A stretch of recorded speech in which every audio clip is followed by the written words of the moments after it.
तो हरियाणा चुनाव के बाद अब बात जम्मू कश्मीर की। देखिए, कभी वोटर्स के बीच सम्मान की पगड़ी उतारी और अब सर पर जीत का ताज सजेगा। अजय, जम्मू कश्मीर में बम्पर जीत के बाद नेशनल कॉन्फ्रेंस के मुखिया ने साफ कर दिया है कि उमर अब्दुल्ला ही राज्य के अगले मुख्यमंत्री बनेंगे। 370 हटने के बाद जम्मू कश्मीर में ये पहला चुनाव था।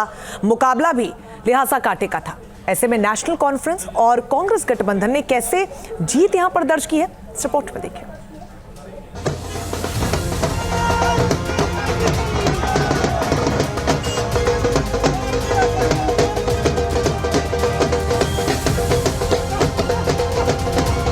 जम्मू कश्मीर में नेशनल कॉन्फ्रेंस और कांग्रेस गठबंधन ने जीत का परचम लहरा दिया और एक बार फिर कमान अब्दुल्ला परिवार के हाथों में आ गई।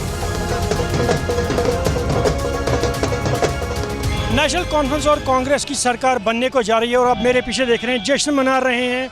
ये मुश्ताक अहमद गुरु हैं, जो उनके मुश्ताक अहमद गुरु जो हैं छानापुरा कॉन्स्टिट्यूंसी से जिन्होंने जीता है, और उनके जो ये लोग हैं, उनके चाहने वाले, आप देख सकते हैं कि कैसे यहाँ पे जश्न मना रहे हैं, झंडे फैला रहे हैं, गाड़ियों में घूम रहे हैं अपने झंडे लेके। कांग्रेस की जो ये गठजोड़ उनका जो है, उनको एज मिला है और अब यहाँ पे नेशनल कॉन्फ्रेंस और कांग्रेस जो है वो सरकार बनाने जा रहे हैं। बम्पर जीत पर ये जश्न, ये माहौल नेशनल कॉन्फ्रेंस गठबंधन के लिए ऐसी संजीवनी बनकर आई है जब कश्मीर के सबसे कद्दावर फैमिली की सियासी साख दांव पर लगी थी। जनादेश में महाजीत का ऐलान होते ही कार्यकर्ताओं की होली दिवाली एक साथ हो गई। नेशनल कॉन्फ्रेंस कांग्रेस गठबंधन बिना चेहरे के चुनाव में उतरी थी और जैसे ही रुझान गठबंधन के पक्ष में आने लगे, तभी फारूक अब्दुल्ला ने स्टैंड साफ कर दिया कि सीएम का चेहरा कौन होगा। मैं समझता हूँ लोगों ने हमारी बात सुनी और उस पर एतमाद किया। मैं लोगों का बेहद मशकूर हूँ और उम्मीद करता हूँ कि हम उनकी उम्मीदों पे जो उन्होंने हमें दिखाई हैं कि हम पूरा उतरे। मैं समझता हूँ उमर अब्दुल्ला जो है वो सीएम बनेंगे।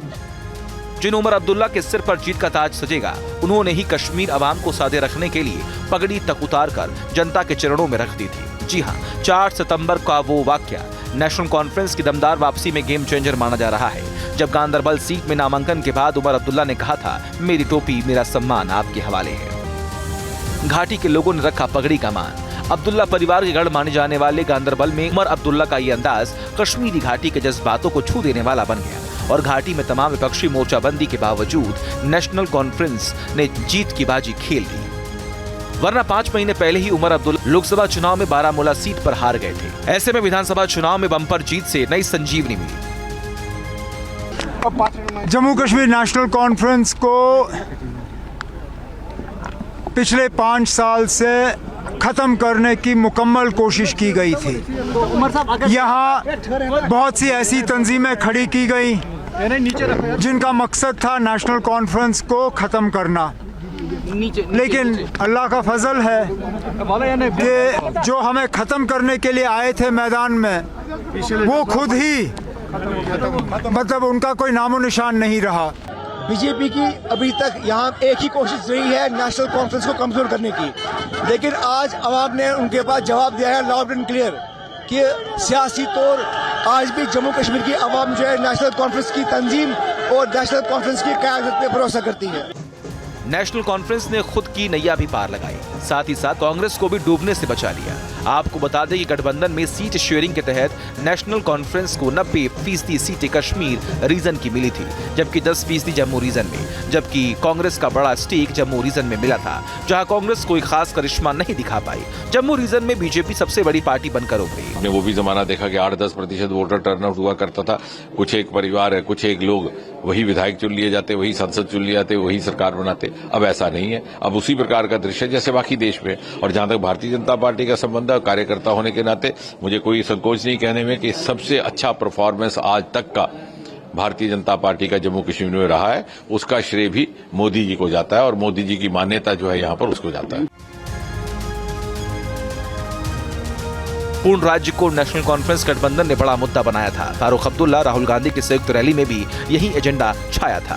इस मुद्दे के जरिए नेशनल कॉन्फ्रेंस ने खुद को एंटी बीजेपी फोर्स के रूप में भी सबसे आगे किया। कॉन्फ्रेंस ने अपनी रैलियों में बिसात बिछाई थी कि पूर्ण राज्य छीनने से कश्मीरी लोगों के क्या क्या अधिकार छिन गए। माना जा रहा है कि कश्मीर में एक आज खूब चला। वोटर्स को भी उनके राज्य को केंद्र शासित करना शायद पसंद नहीं आया। उन्हें महसूस हुआ कि उनके राज्य को डाउनग्रेड किया गया है। इसमें मुझे उम्मीद है कि हमारे जो गठबंधन के लोग हैं, जो इंडियन अलायंस है, वो हमारे साथ हैं। इसके लिए बराबर की जंग लड़ेंगे। इसके कुछ जल्दी से यहाँ पे वापस आए।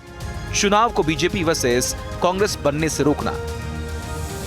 राहुल गांधी ने जितना जोर हरियाणा में लगाया उतना जोर जम्मू कश्मीर में नहीं दिखा पाए। कश्मीर में राहुल गांधी ने महज 2 ही रैली की और उससे ज्यादा जम्मू रीजन में रैलियां की। जानकार मानते हैं कि गठबंधन की रणनीति थी कि चुनाव को बीजेपी बनाम कांग्रेस बनने से रोकना, ताकि लोकल मुद्दों पर नेशनल मुद्दे ज्यादा हावी न हो। उधर मुस्लिम वोटों के बंटवारे को रोकने के लिए कांग्रेस अब्दुल्ला फैमिली को आगे रखकर ही कांग्रेस आगे बढ़ी। मुस्लिम वोटों के साथ साथ पहाड़ी समुदाय को भी एकजुट रखा गया, जो जम्मू कश्मीर में बड़ा वोट बैंक माना जाता है। Team news nation.